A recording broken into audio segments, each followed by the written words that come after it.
घोड़े को अपनी तरफ आता देखकर सूअर पवन वेग से भाग चला। राजा ने तुरंत ही बाण को धनुष पर चढ़ाया। सूअर बाण को देखते ही धरती में दुबक गया।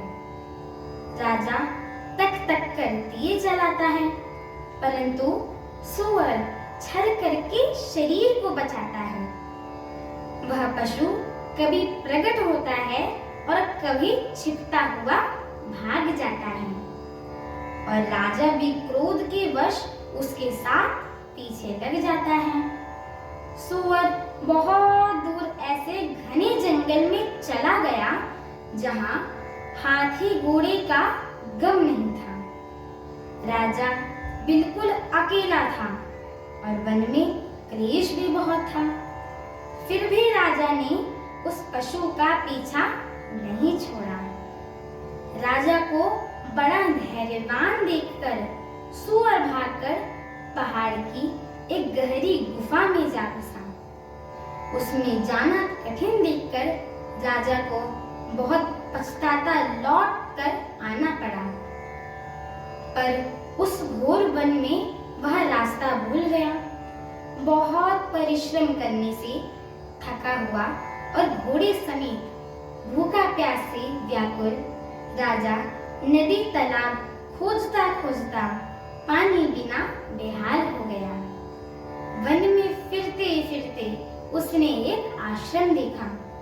वहां कपट से मुनि का वेश बनाए एक राजा रहता था, जिसका देश राजा प्रताप भानु ने छीन लिया था और जो सेना को छोड़कर युद्ध से भाग गया था।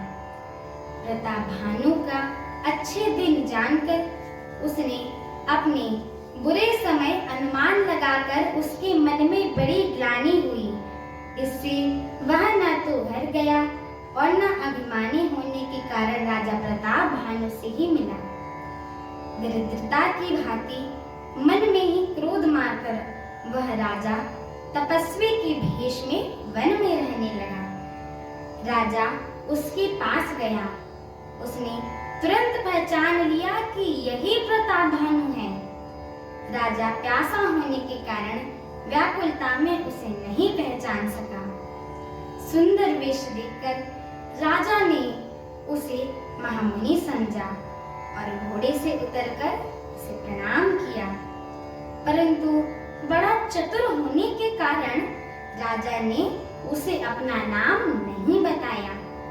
राजा को प्यासा देखकर उसने सरोवर दिखला दिया। हर्षित होकर राजा ने घोड़े सहित उसमें स्नान किया एवं जलपान किया। हमारी आगे की श्री राम कथा को सुनने के लिए हमारे चैनल को लाइक, शेयर, सब्सक्राइब एवं कमेंट अवश्य करें। बोलिए श्याम रामचंद्र की जय हो, माता जानकी की